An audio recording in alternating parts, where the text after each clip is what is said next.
Is back into it in Chester. Here's El Senior. Yes!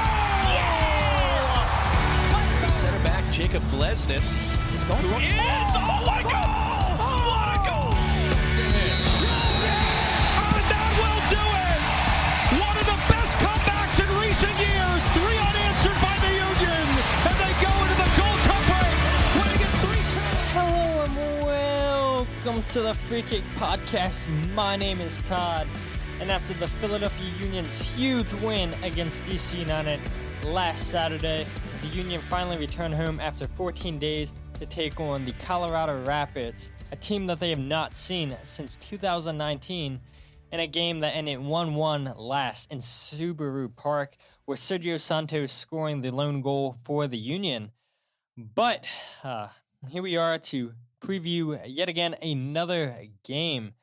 And yes, once again, doing a match preview without a guest. And you guys know how much I hate doing these episodes where I would much rather bring on a commentator, an expert that covers the opposition more than watching YouTube highlights or looking up stats. But yeah, that's exactly what you're going to get this episode, is a whole bunch of stats from me. And because of that, I'm going to try my best to keep this episode as short as possible. Because like I told you guys last episode, like I've been saying on social media, Sunday, August 28th at 8 p.m., I'm going to be going live on Twitter Spaces for episode 200. And it's so crazy to think that I'm already at 200 episodes for the podcast, for covering Philadelphia Union. And I was also thinking about this the other day, where I've done, I think, 350 episodes. Might be a little bit more. I have to go back and see how many podcasts I've done when I was covering the Premier League and the Champions League. But yeah, I mean, by far, ever since I switched to Philadelphia Union, I've done more podcasts covering the Union than I have the Premier League. And yeah, I definitely wouldn't have it any other way. And it's just wild to me to think how 200 episodes absolutely flew by. And I know when you guys are listening to this episode, you guys will see as the title, it'll say episode 198. And you'll say, well, how can Sunday be episode 200? Well, like I said, I think on Twitter and also on the last podcast, I'm going to record my match review of this Colorado game. And then, again, at 8 p.m. on Twitter Spaces, going to go live. And we'll talk about that Atlanta United game that's coming up on next Wednesday. But honestly, like, I want all of you guys that have ever been a guest on this podcast, that goes for commentators too, because we all know that the commentators I've had on the podcast, they're still listening to the podcast. So thank you to each and every one of you guys for listening. But even if you guys have never been on the podcast before, but you guys listen, yeah, I would love to have you come on Twitter and preview the Atlanta game. Just get your thoughts out, how the Union have done so far in 2022, what your expectations are going forward, or whatever you guys want to bring up. If you guys, it's your show. Like I said, this podcast started with fans coming on the podcast, and I definitely want episode 200 to continue that, because I've never went away from having fans on this podcast, because I always want to give you guys a place where you can voice your opinions. And we all know we have different opinions, and you guys might not agree with me with a lot of my takes on the Union, and that's fine. But again, this Sunday, August 28th, 8 p.m., and I'm sure I'll plug it again at the end of the podcast, and I'll plug it again on the review episode, because really, I want as many people ever coming out on Twitter Spaces. Even if you just stop by and say hi for a minute and then dip out, that is fine. Definitely want to have the biggest Twitter Spaces I've ever had, and hopefully you guys can come out and talk about whatever you guys want to talk about. But as I said, this is a preview for the Colorado Rapids game. And as I always start my preview episodes, which I don't think I've done one in a while, but that's okay. It's been hard to try to get commentators on here the last couple of weeks, especially when you play it twice in 1 week, and those guys and girls are always traveling so much. So try to get them midweek. It's tough, and I definitely tried, and it's okay. We're here to try to preview Colorado the best we can. So Colorado, they took on Houston Dynamo last weekend, and that game ended 1-1 with Lalas Abubakar scoring for Colorado and Sebastian Ferrer scoring in the 95th minute for Houston. Also to note, Brian Acosta of Colorado got a red card in that game, so he'll miss the game against the Union this weekend. And there's a whole bunch of injury reports to tell you guys about for Colorado. We'll talk about all that here in a little bit. But this game against Houston, and it's a game that went back and forth. Both teams try to hit each other on the counterattack. And Jim Curtin was asked about, going back and forth in his press conference today. We're recording this podcast on August 25th on a Thursday, and I'll play that clip here towards the end of the podcast, I think, where Jim Curtin's talking about we can't have it back and forth. But yeah, that's exactly what this Houston and Colorado game was, back and forth. Both teams in that game had 9 shots. Possession was pretty much 50-50. We saw a lot of bad passing, but the one thing that stood out to me is both teams love to play the long ball over the top. And especially Colorado, they would play the long ball to the left side of their field and have Jonathan Lewis always cut in inside. He would always want to cut in with his right foot, get a shot off, which he got plenty of shots off, but none of those shots really troubled Clark, the goalkeeper, Steve Clark, for Houston.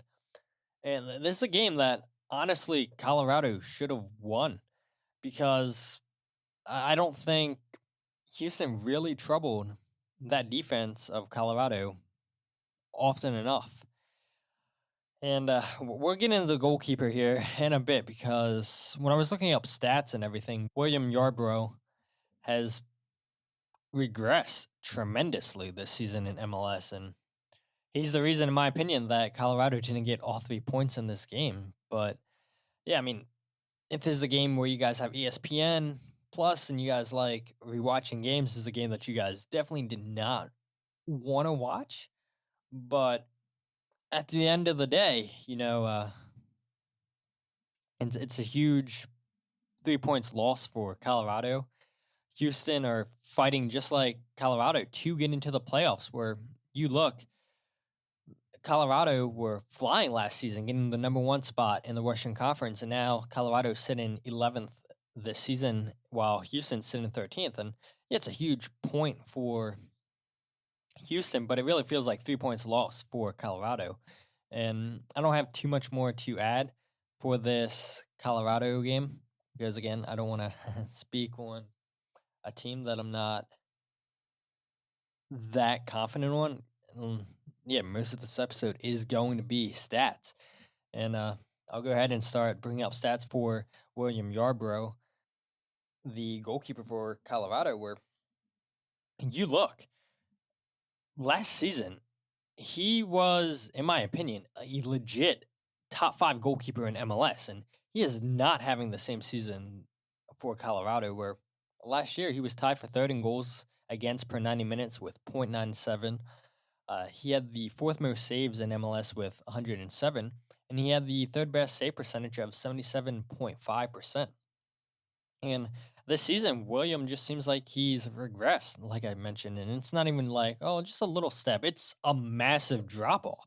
He's one of the reasons, in my opinion, why Colorado aren't in a playoff spot right now, why they're in 11th place. Where you look, his goals against per 90 is 1.45. That is terrible, which is the 15th most this season in MLS, where he sits at number 12 in MLS with saves with 67, and he has a save percentage of 68%, which is tied for the 17th most in MLS this season. I mean, you go from a goalkeeper that's in the top 5 in saves and save percentage and goals against per 90 minutes to a goalkeeper that's either at the midway level or below the drop. And I try to look up so many stats, and that's why I wanted to get somebody in here from Colorado to explain to us why William Yarbrough is having such a terrible season where, like I said, last year he was a legit top 5 goalkeeper in MLS, had a career year in MLS with Colorado. And then this season, he looks like a completely different player. And he's also in the bottom 30 percentile for post shot expected minus goals allowed. And there's a reason why I do not go over advanced goalkeeper statistics on this podcast. And that advanced metric that I just told you guys is one that I don't understand a lot, and it took me a lot of research to really understand what that means. And so, post shot expected goals minus goals allowed is basically, if the goalkeeper has a positive number, then that means that they're an above average shot stopper. And then the PSXG is the expected goals based on how likely the goalkeeper is supposed to save the shot. And so I probably confused so many of you guys with that because, again, these are stats that really confuse me. And if I'm doing a terrible job explaining it, I can definitely message you guys on Twitter where to read up on this. But basically, if you have a positive number in both of those stats, then that means you're a above average goalkeeper. But anything that's in the negatives, you're not good at all. And like I said, Williams in the 30 percentile, which is terrible. And I would love for somebody to tell me why he's struggling this season to save shots. And for you Union fans out there, or just MLS fans in general, it would be easy for you guys to say, oh, well, Austin Trusty isn't with Colorado anymore, so that's why Williams struggling. But I looked it up, and Colorado are actually 3-2-4 since Austin moved to Arsenal in the summertime, which we all know he's on loan at Birmingham City, playing fantastic so far with Birmingham. Could he potentially be a late call-up to the USMNT's roster for Qatar? I think he has a ways to go, but he's playing a lot better than I expected him to be playing for his first season in England. But like I said, Colorado are 3-2-4 since Austin moved from Colorado to England. And they still have Danny Wilson and Lalas Abubakar. And both of those guys are more than capable center backs in this league. And Austin only played 16 games for Colorado this season. They were rotating between him, Danny Wilson, and Lalas Abubakar. So, yeah, I don't think it's as easy as saying, oh, well, Austin Trusty's not there, that's why he's sucking. It's not the case at all. Like I said, they're 3-2-4. They only have 2 losses since Austin's moved on to Arsenal. But for whatever reason, he's just been a below average shot stopper. And if you're a goalkeeper, you want to be either one of two things. If you're both, that's excellent. But I feel like today's soccer teams want to see goalkeepers be good with the ball at their feet, distribution out of the back. Where, yeah, if you're a good shot stopper, that's great. Andre Blake's a great shot stopper. But, Williams not great at distribution or with shot stopping. And, yeah, he's a big reason why Colorado are struggling this season. And when I talk about my keys to the game, he's definitely going to be one of my 3 keys to the game for the Union to take advantage of how to get 3 points this weekend. And then we were just talking about the center backs of Colorado. When you look, all of last season, they only gave up 35 goals, and they've already given up 40 goals this season, and they've only played 26 games so far this season. So can you argue the defense is bad? I don't think so. I really don't. I think what it comes down to is it's just terrible goalkeeping, where Colorado is supposed to have expected goals given up of 33. And like I mentioned, they've given up 40 goals this season. And what does that fall on? That falls on terrible goalkeeping. And yes, your center backs can be in bad positions. You could not shut down the opposition fast enough. But when you look at shots against, shots on target, Colorado averages about 4 shots on target given up a game, which means every 1 out of 4 shots on target against Colorado is a goal. And It's just not been good enough for Colorado in the goalkeeping department.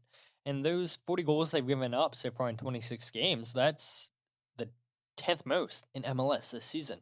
So yeah, it's not been good. And I was like, okay, well, is this really because the defense is bad, or is it really because Williams bad? And it's not the defense because the stats back it up. Where Colorado, they have the fifth most clean sheets in the league at 7. They have the second most headed duels won, 57. They're great in the air. 16 fewest shots on target per 90. Like I told you guys, 4. I mean, when you're only averaging 4 shots on target per game, you're doing something right defensively.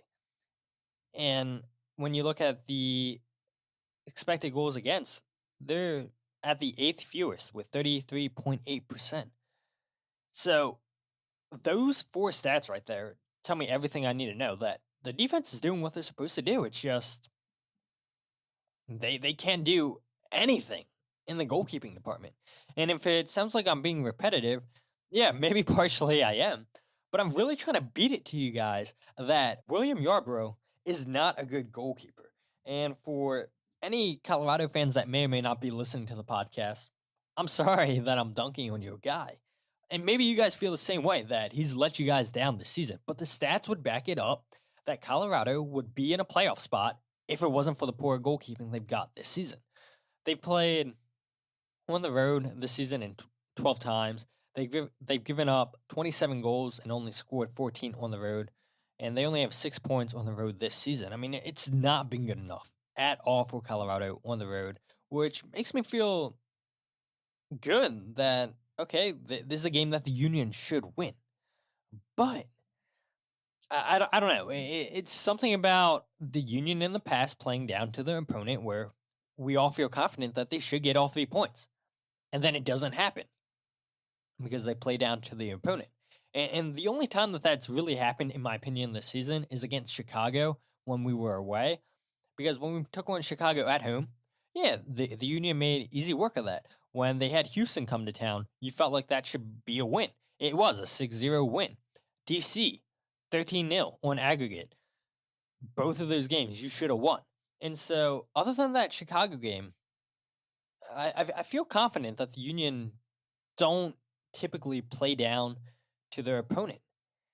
And the Union definitely got to make sure they don't play down against Colorado this weekend. And again, I'll play a clip here in a bit about Jim Curtin talking about, yeah, we can't play down to the opponent. But real quick, I want to go ahead and look at Colorado's attack. And they're right in the middle of the pack in terms of goals scored with 37. Diego Rubio is having a career year with Colorado, leading the club with 12 goals. Jalcy Zardes is at 7 goals with Colorado this season. Great pickup there from Colorado. And you guys remember, I've said it a lot on this podcast where when Columbus made Jalcy available for trades, I said he needs to go to Colorado. This would be a fantastic pickup for them where, yeah, they struggle to score goals. And to see him scoring at a better rate than he was with Columbus in his last season, yeah, they feel like they got a good deal. And again, they're out of the playoff line, but when you bring in a national team player, a player that's won MLS Cup, a player that has playoff experience, this is a great player to bring in if you're Colorado. And when you go ahead and look at what Colorado did last season, since we compared their defense from last year to the defense this year, where they've given up more goals this year than they did all of last season, they scored 51 goals last season, where they had 18 different players score goals, where this season they've only had 11 players chip in. And like I said, adding Zardes was huge and a great pickup. And if they get into the playoffs this season, I think he's a player that they definitely got to rely on to, push them past the first round, unlike last season. But I do think it is a little bit of a blow where I was just talking about they had 18 different players last season contribute with goals where they're only at 11. Dominic Badji, who is now with Cincinnati, he scored 5 goals last season for Colorado. And he was always a good option to come off the bench. He's a player that can make a difference. And I thought he was a huge loss for Colorado, where, yeah, Cincinnati paid him a little bit more than what Colorado were willing to offer. But to lose a player that scored you 5 goals coming off the bench last year, yeah, that hurts a little bit. And then you go ahead and look at, and then Andre Shinashiki, who they traded to Charlotte this season. He has 5 goals this season with Charlotte, which is his most since 2019 with the Rapids when he scored 7 goals. And so I know that, yeah, he wasn't getting it done. Andre wasn't getting it done with Colorado this season or the last couple seasons. And so that's why they were okay with moving on from him.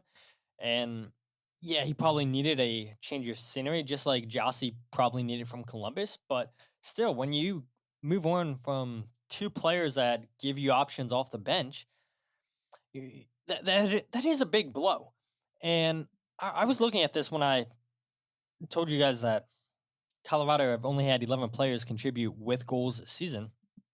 I was curious where the Union stacked up with that. And, other than DC, Cincinnati, and Houston, the Union have only had 10 players this season contribute with goals. They're tied with Dallas and Sporting Kansas City with that. And does that concern you guys a little bit if Daniel Gazdag, Julian Kranz, or Mikael Uhr, if those guys aren't getting on the score sheet? Do you guys feel confident that the Union can have somebody else contribute? I mean, I do know the last 5 games that the Union have played at home, they've had 5 different goal scorers that haven't been Mikael, Daniel, or Julian, which is good. You'd like to see that. But yeah, to only have 10 players contribute towards goals this season, and I get it, the season's not over yet. Jacob Glesnes still owes us a banger, which he gives us once a year. Kai Wagner's added goals in the past, hasn't added a goal this season. It's come close. Leon Flock scored last season, hasn't scored this year. I know some of you guys may chuckle at that and say, yeah, you expect Leon Flock to score a goal? You guys heard me a couple episodes ago defending Leon Flock's offensive production this season. I wouldn't put it past Leon to at least contribute 1 goal this season. The Union's Jesus Bueno has 6 goals, the leading goal scorer with U2. Jim Curtin mentioned today in his press conference that, yeah, they've taken notice, the first team's taken notice of what Jesus is doing with Union 2. And they definitely want to give him his chances to play with their first team. But Jose Martinez is in his way, so it's hard to really give him any minutes with the first team. And then the Union go out and sign Jeremy Raffanello to a homegrown contract, who was playing with Red Bull's second team, and he was their leading goal scorer. And I know you can definitely make the argument, yeah, it's the second division. It's not the top division. They're not scoring against people in MLS. And so how can you expect them to contribute to the first team? But, they have players I feel like could score, but they just haven't yet. And we've seen, like I said, Leon Flock scored last season. Jose Martinez hasn't scored this season. I don't think he's ever scored with Union, right? You guys would be able to figure that out faster than me right now. But I believe Jose Martinez is yet to score a goal for the Union. So I don't know. I think the Union could have some players contribute that haven't contributed yet. I don't think they're finished the season with only contributions from 10 players. But, at the same time, season is getting short, and it does make you wonder if your top trio of Daniel, Mikael, and Julian don't score. Do the Union have any offense? But the one thing about Colorado, they're a team that loves a counterattack, and with Michael Barrios, who used to play for FC Dallas, I think the Union are definitely going to have to contain him for this game. And this is what Jim Curtin had to say about the counterattack that Colorado brings in this match. When you think of counterattacking, instantly you go to Barrios, a player like Barrios, who hurt you for so many years in Dallas and now is doing it in Colorado, where if he gets out in space, he can be a killer. They now have Jossie Zardes running in the box. Rubio, a player that's been severely underrated and is so efficient in his goal scoring with minutes played. It's incredible. So they have some really, really strong attacking options. A dangerous team, again, one that we respect a great deal. Lewis is a great transition player as well. So again, they're going to be organized. They're going to be tough to break down. But certainly we do not, and I say this almost every week, we do not want it to turn into an end-to-end track meet where they get a chance, we get a chance. We're not built for that. We're built to be organized, to be stable, and when we do get chances, be clinical with them. So that's our goal. That's the plan going in. But we recognize that won't be easy. Obviously they have a top player in Acosta that's suspended as well, so we catch a break there. But they have a strong roster, and I'm sure they'll replace it accordingly. And there it is, Jim Curtin talking about not going end-to-end in this game, which is what happened in the Houston and Colorado game. It's how Colorado likes to play a lot of their games. So if this game gets into a counterattack, you do worry about it a little bit. At times, you wonder if the game's going to get too fast for the center backs, where we've seen Jacob Glesnes make mistakes here the last couple games because of the speed of the game, in my opinion. But if the Union can get out there on the front foot first and score, I think they'll really slow this game down and have opportunities to get multiple goals in this game. Real quick, though, I was telling you guys earlier, there's a ton of players out for Colorado in this game. They have 6 players listed as out on their injury report, and Keegan Rosenberry is listed as questionable. And so for Union fans that wanted to give Keegan a warm welcome back, there's a chance that you guys do not get that opportunity. But Jack Price, that's a huge loss for them in the midfield. He can play as a center back. He's out with a upper body injury. He's played 14 games so far this season with Colorado. And everybody else on this list that's listed as out, they've either played 0 games or they've only played 5 games. So it's not worth it, in my opinion, to talk about all the other players that are out since they haven't contributed to Colorado this season. But if we go ahead and look at the head-to-head meeting between Philadelphia and Colorado, they've played a total of 12 times, with the Union going 2-4-6 in those meetings. The Union and Colorado have played 7 times at Subaru Park, with Union going 1-2-4, with the lone win coming in 2017, in which CJ Sapong and Harris Medunian were both on the score sheet for a 2-1 Union victory. Like I told you guys in the intro, the last time these two teams met in Subaru Park was in 2019, when Connor Casey was the interim manager for Colorado, and that game ended 1-1 with a Sergio Santos goal. Now, this game, like I mentioned too, midway through the podcast or whenever I mentioned it, it really is a game that scares me a little bit. Where you look at the series history between these two teams, Colorado isn't great on the road this season. And I told you guys, I worry about the Union playing down to their opponent. And again, it's only happened once this season against Chicago. William Yarbrough is not a great goalkeeper. And so you guys are probably like, well, why are you worried? I don't know. It's just something where you expect the Union to win, and then it just doesn't happen at all. And again, I know that hasn't happened, but I know there's some of you guys out there that probably feel this way too, where, yeah, you feel confident that the Union should win. The Union haven't really played down to their opponents this season, but you guys are haunted by the memories of Union teams of the past where they've done exactly that. And Jim Curtin was asked about it today, where, how do you get your team to not play down to a team that's outside of the playoffs? You're always trying to set your guys up and battling against the letdown. That's the hardest thing, especially when we sit in a good spot. And our motivation should be to win the Eastern Conference. I think that should be the end of the sentence there. That should be our 100% our motivation. But I think we all know human nature. When you see yourself in and around that red line, it only adds more urgency to your game. And I've warned our guys, every team we play for the rest of the way is fighting in and around that red line. And that's a real challenge for us. And it makes the games that much harder. We haven't clinched the playoffs yet, but I think we are put ourselves in a good spot. But we're not just satisfied with that. We want to try to win the conference. That's our goal.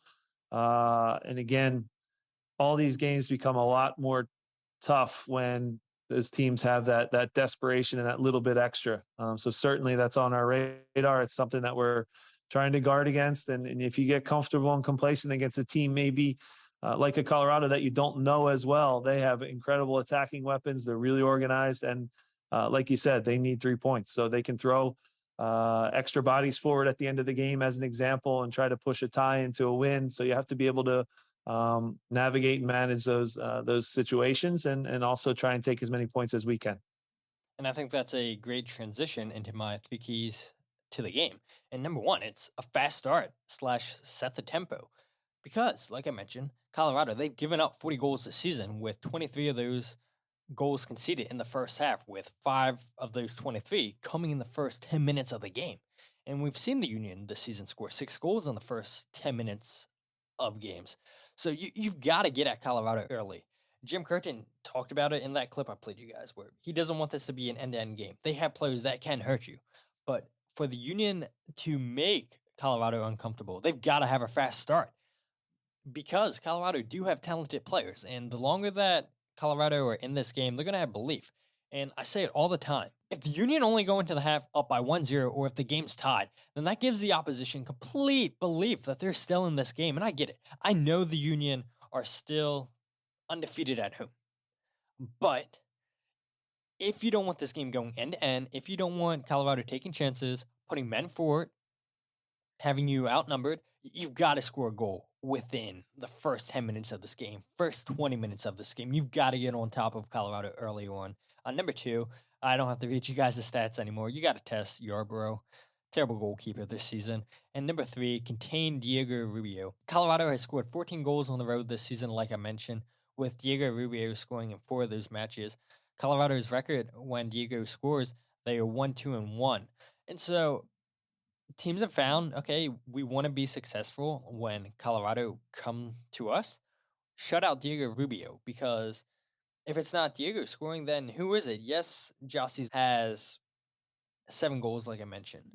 But really, you shut both of those guys out, then Colorado aren't getting goal contributions from a lot of players. Yes, they have players on the wings that can hurt you on the counterattack, but they're not the best finishers. Yes, they create chances, but if Jack Elliott and Jacob Glesnes do a good job man marking, staying close to Rubio and Zardes, I think the Union are going to be in line for 3 points this weekend. And yeah, that's what we hope, that the Union can continue to build that lead in the Eastern Conference, that they can try to close the gap and get closer to LAFC, so the Union could try to win the Supporters Shield this season. But yeah, those are my 3 keys. Those are my predictions for this match.